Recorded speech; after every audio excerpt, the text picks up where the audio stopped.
Hey there, Knicks fans. It's your boy, Jonathan Macri, with you for another episode of the Knicks Film School Podcast. I am very pleased to be joined by someone that I've gotten to know a great deal over the last few months. And this was an opportunity for me to not only talk some basketball, but to publicly thank him for making the post games just so much more delightful on a night-to-night basis. I save my one please for if they win. And thankfully, the Knicks have now won 8 of 10 games, so I've been enjoying myself on these. Peter Flores of One Please. Hello, sir. How are you? Thank you. Thanks, Jonathan. Happy to be here. Thanks for giving me the time on this show. Been a big fan.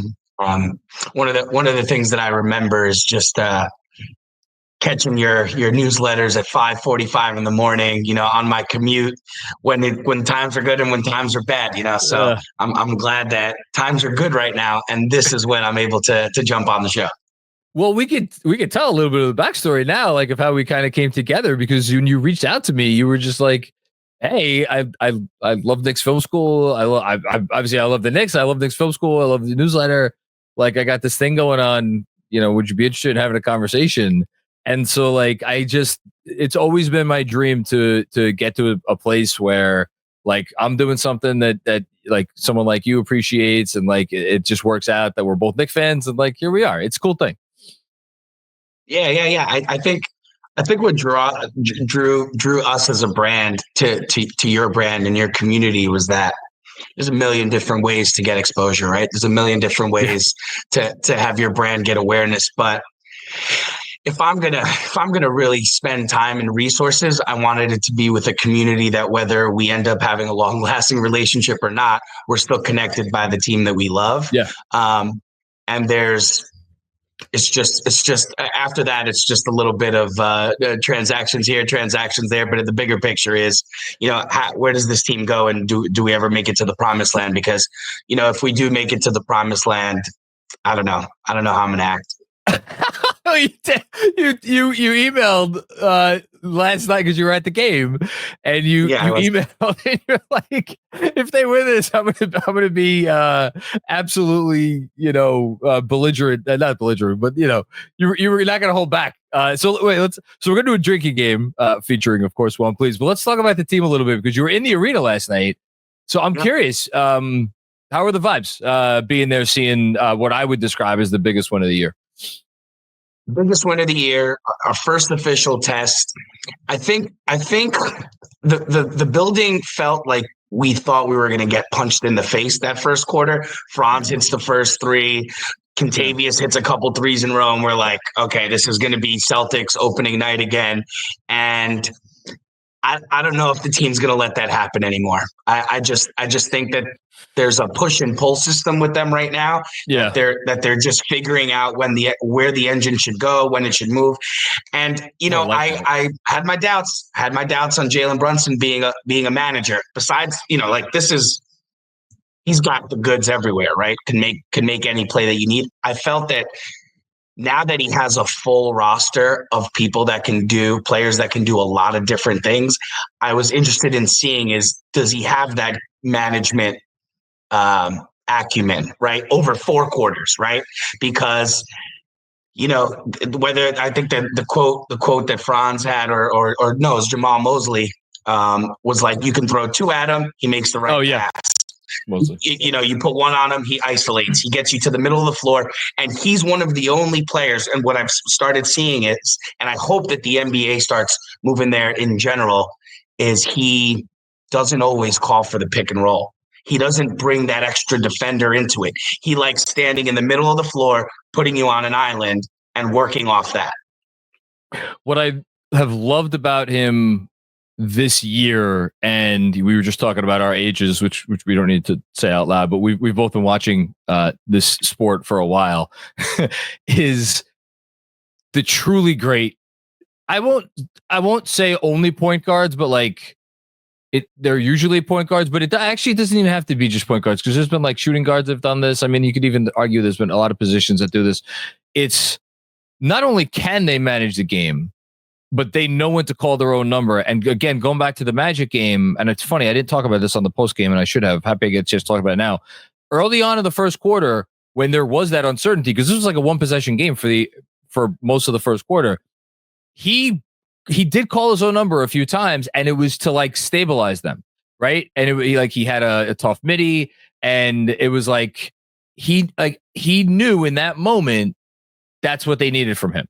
And then as the game went on, it was more like, okay, let me get this guy involved, let me get that guy involved. And the fact that he is where he is after 21 games, I would say I'm blown away, but I'm like, man, all this guy does is just prove people wrong. It's so cool to see. It was cool, and basing it on some of the things that you said in the newsletter too about, as impressive as they were offensively, the defense, the rotations are starting to look not reactionary, but proactive. They're sensing themselves, right? There's a proactivity there that I think comes with 20 games. It comes with 20 games. Yeah.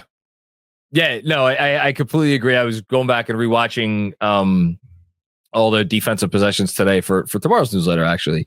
And yeah, it's about being where you need to be and then just offering up some kind of resistance at the point of attack, which obviously Tibbs always talks about the point of attack, and like they've been better in that respect. So we'll see. I mean, look, they have an easy schedule coming up in the month of December. I'm curious, but before we go into the drinking game, they have the easiest schedule in the NBA in the month of December. There's 16 games on the schedule now, if you include the Hawks game and then the game that is going to come after the Hawks game, which we don't know what it's going to be yet. What would be like? I'm never a guy who overshoots things, so I'm like, would I be mad at like 12-4? I would probably be okay with 12-4. Are you one of those guys who you're like, no, play a team you're supposed to beat, like go beat the team? Or like, where do you want to see them after a month? They're still figuring it out, so we're gonna have a couple of Utah Jazz games. It's just gonna happen. So for me, I'd rather just see improvement among their chemistry, and if that results in some wins, great. We're going to be in the thick of it, right? We're going to be in the thick of it. It's not like one of those years where we're like, man, if we have a bad run, are we gonna catch the 8th seed, right, and just sneak in?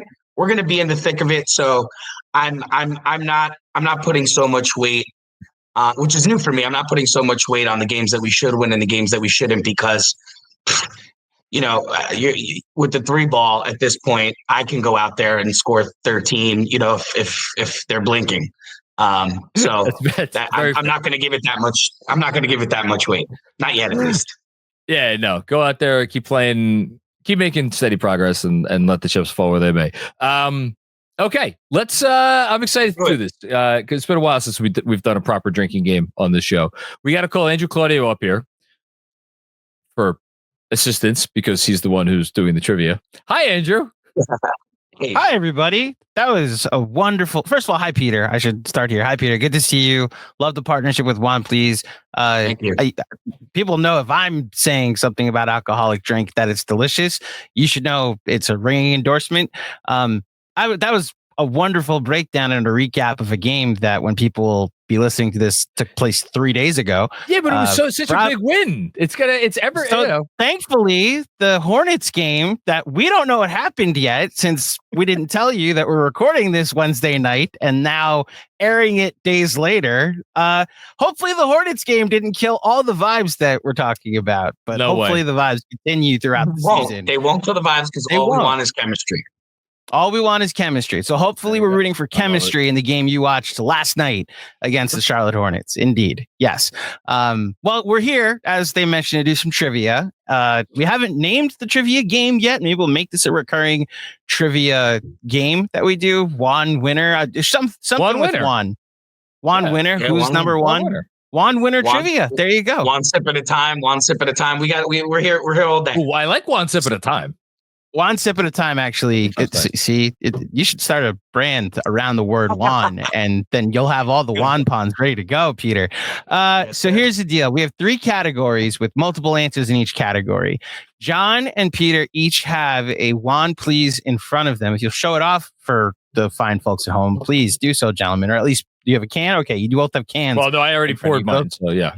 John has a can, so they both have a can and a glass. So the way it's going to work, we're going to take turns back and forth in all 3 categories. You're going to each give an answer until and if you get one wrong, you will then take a sip of your Juan Please. A healthy gulp is what I'll ask for. A healthy gulp, full throat healthy gulp. Okay, exactly. A responsible gulp. Okay, and if we go until all the answers have been said or someone's glass is empty, and then a winner will be determined based off of that round. And whoever has more points at the end of the night wins is how we'll do this. Is that good? Roger that.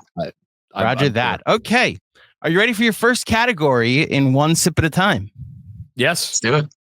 Okay. So the first category, these are all in time frames. Okay. The first one is from this decade. So we're only going from the We Here season to now. So 14 different Knicks have scored at least 30 points in a single game this decade. Take turns naming as many as you can. So I will just repeat that. 14 different Knicks have scored at least 30 points a game, 30 points in a single game, this decade. Okay, so it's not like you're not naming each game that they did it, but it's 14 different Knicks have scored at least 30 points in a single game. Take turns naming as many as you can. Since 2021? Yes. So I'm just going to put that on the screen as well so people can see. Okay. John would. Hold on, Peter. I just realized something. We're messing up all over the place. We don't even know who's going first yet. So, Peter, we do a high convoluted game here for deciding who gets to go first when we do drafts or any type of trivia. It's called High Card Draw. Shout out to the cards I got at Summer League. It's fine. Yeah, we got to go by the rules, John. So, Peter, your card is a Queen of Clubs. Let's see. That's Can fine. John hit you back with a king? I don't need to go. No, a 3 of hearts. Okay, so where we would have started was you going first anyway. Peter, you get to go first. Who is your first? Let me get my answer key up first. Okay, Peter, your first guess is? Emmanuel Quickly. Emmanuel Quickly is correct. He did it 7 times over the course. So of course, that's your first guess. You know what? One good guess deserves another. I'll go with Obi Toppin. Obi Toppin did it 4 different times. John, correct. Julius Randle leads the list with 61 different times over the last 4 or 5 seasons. So that's should have been 62. Should have been. No, I won't go there. I'm gonna say this before I forget it, just because it only happened once, but he just did it. So OG Anunoby. OG Anunoby has done it exactly once. To John's point, correct. Let's knock out Jalen Brunson. Jalen Brunson 59 times, the second highest on this list. Correct. Let's go with an oldie but a goodie. I will go with Evan Fournier. Evan Fournier 5 different times over the course of this decade. Correct. There. DiVincenzo. Dante DiVincenzo 7 different times over the course of this decade. Correct. It's funny. I was writing down names and I did not. Out of sight, out of mind. That's a shame. I say this next name with so much pride because I was always in his corner. RJ Barrett. RJ Barrett, potential all-star for the 2025 Eastern Conference. RJ Barrett, 19 different times, 3rd on this list. Correct. John Macri mentions RJ Barrett. 8 names have been listed. There are 6 remaining. Okay, so I think he did it. I might lose now, but I think he did it. Well, you just have to take a sip. It's okay. Okay. Healthy gulp. Noah Vonleh. Incorrect. This is for this decade. If we're looking at, you're going back too far. You're going back too far. We would like to see 2021. We would like to see your healthy gulp, please. He wasn't on the 2020 team. He was not. No, not on the 2020-21 team. So it's the We Here season that we're looking at. Yeah, I think the last team he was on, I think is 18-19. Does that sound right? I think it's the 17-win team is the last time we saw Noah Vonleh. Okay. No one has said this gentleman's name before yet, so I'm going to go ahead and say Karl-Anthony Towns. Karl-Anthony Towns is correct. He has done it 7 times already as a New York Knick. There you go. Okay. Let's go with. Wow, I'm drawing an easy blank here. You're writing down names, and I'm drawing a blank. Think about the We Here season and potential trade acquisition that was made during the We Here season that may or may not. Derrick Rose. Derrick Rose is incorrect. What? Did I just feed him bad info? I think you did. Yeah. Hold on a second. Derrick Rose never scored 30 points with the Knicks since he was back this time. I'm staring at it. I don't see him on my list. I will double check, but Derrick Rose is not on this list. Wow. I'm shocked. Wow. I'm gonna take a sip because that was on me. Wow. So should John get the strike there? Is what you're saying? No, I should get the strike. Okay, so it's back to me. That is back to you. Let me. Can I just also triple check my work here because I went through StatHead. This is the no, man. No, you might be. I think you're right. Actually, no, I think you're right. I'm looking at 2022-23, which is the year he got benched. Highest was 13. Right. Then we go to 21-22, where he only played 20-something games. Highest was 23. Yeah, it didn't happen. Then the year he got traded to the Knicks, finished 3rd in 6th man of the year. His highest was 27. So Derrick Rose is incorrect. So that's my bad. Okay. This is the last one I'm 100% sure about, although I think I'm pretty sure about another one. Obi Toppin. You said Obi Toppin. No, I Take said... a sip, John. I said Obi Toppin. Anunoby. The first name you said was Obi Toppin. Because I hit you with IQ. Because he said IQ. Oh, that's right. I forgot to cross it out. How old? Okay, I'll take a sip, but can I get a guess for real? Sure. If you're okay with it, Peter, I'm okay with it. Yeah. Josh Hart. Josh Hart, incorrect. Josh Hart's, I believe, only scored. Oh, never mind. Josh Hart had done it once. Did it last year against the Kings. Josh Hart's on this list with 1. You are correct. Okay. So we got 4 left that we need. You have 4 left. 10 names have been listed. There are 4 remaining. Peter, you're up. There are 4 remaining. Yes. I'm not 100% sure anymore. Is there an obvious name on the list? Yes, actually. The other 3 are pretty. One obvious name and then 3. There's one very obvious one. I'll give Peter a hint. It just happened. Oh, Mikal Bridges. Mikal Bridges on Sunday got 31 points. So yes. I was hesitant there because I knew that he had a good game, but I thought it was still in the 27-28 range. Mm-hmm. And then the other 3 are no longer Knicks, which, I mean, shouldn't surprise you from the names that have been said. Go ahead. I'm not 100% on this, but I'm going to go with Alec Burks. Alec Burks did it twice for the New York Knicks. Correct. Yep. Okay. 2 names remaining.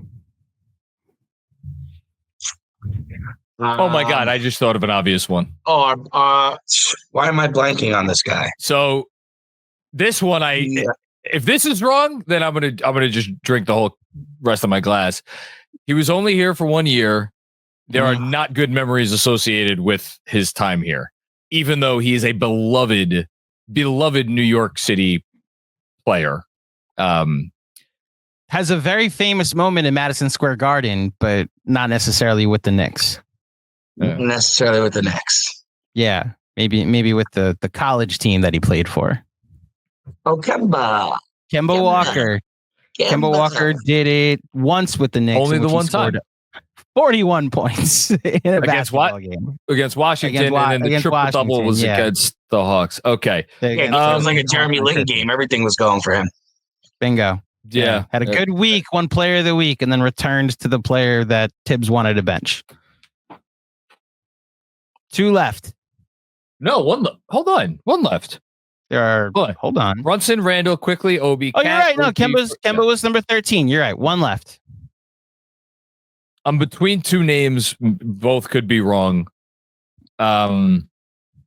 I'm actually between three names, and all three of them could be wrong. I'm gonna go with Reggie Bullock. Incorrect. John, take a sip.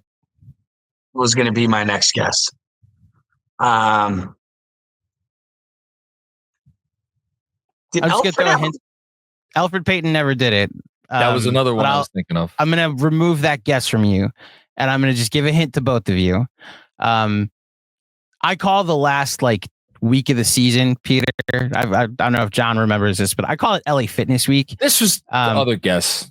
So there's a guy that, because the Knicks were resting their healthy players for the playoffs, that just went off. He's a regular rotation piece, but obviously got high usage the last week of the season. So this 130-point game in this guy's Knicks. Was it against Washington or Indiana? It was against Indiana, and then again against another team. It might have actually been he did it against Dallas in the infamous Dallas game. When Luka had a 60-20-10. Yeah. I was between Bullock and this guy, and I chose the wrong freaking guy. Oh, yeah. I'm gonna sip. I'm drawing a blank. So Peter's taking a sip, and John then says Quentin Grimes. Quentin Grimes is correct. Okay. So we're at 8-6 after the first round. Round two, and we may have to shorten this a little bit because I know we have a hard out, but 17 Knicks have made at least 300 3-pointers since the 99-2000 season. Name as many as you can. Ignore the two strikes and you're out part. 99-2000, 17 Knicks, at least what? At least 300 3-pointers total. So here's the deal. This is called this century. So we went from this decade to this century. 17 different Knicks have made at least 300 3-pointers since the 99-2000 season. This is including the 99-2000 season. Name as many as you can. John, you go first. Allen Houston. Allen Houston is correct. Allen Houston, 634, third on this list. Steve Novak. Steve Novak. Ooh, hold on a second. Steve Novak, incorrect. Take a sip. 282 on the 3-pointers made. So just missed it by 18. There were 282 of the most beautiful 3-pointers I've ever seen. They were. We John, you just took a sip without getting one wrong. That's the best endorsement for Juan, please, that we could think of. There you go. Julius Randle. Julius Randle is correct. Second on this list with 638. Emmanuel Quickly again. Emmanuel Quickly, seventh on this list with 487. Let's keep it going with RJ. RJ Barrett is sixth on this list with 489. Oh, Evan Fournier. Evan Fournier. They almost did it in one season. Yeah. 278. Just short. Please take a sip, Peter. Again, we're going back a while, so that's why we got to really expand our horizons here. Kristaps Porzingis. Kristaps Porzingis is 283. John, take a sip. 17 players? Yep. Well, there's the most obvious name on the list that I haven't been saying because I want to needle Andrew. But I swear, both of you, please. This century, who scored more points than any other person that played for the Knicks? Karl-Anthony. Carmelo freaking Anthony. I wanted to save it to the last guess. I swear to God. Yes, correct. I'm sorry about that. I really just No, you're not. Myself. No, you're not. You know, someone asked us on a town hall, Peter, if we ever got Melo, why we've never tried to get Melo on. That's why. That's why. Okay. Jamal Crawford. Jamal Crawford, fourth on this list with 600 exactly. There you go. 600. Jamal Crawford. Think of a Jamal Crawford teammate who is a pretty good guard in his own right.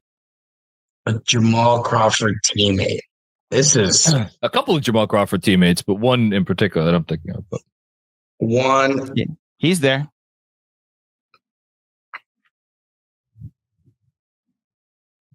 Or getting all these.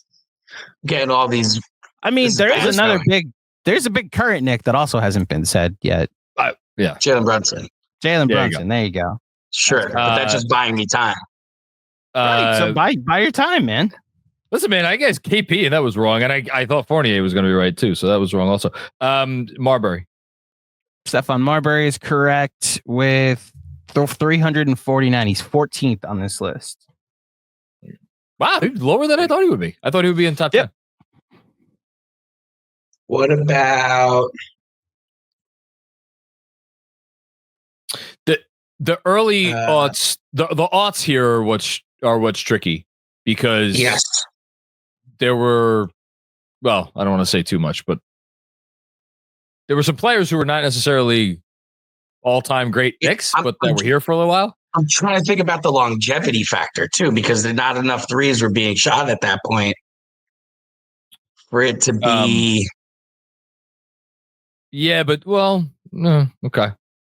So number 5 on this list hasn't been said yet, is what I'll say, and it's a guy that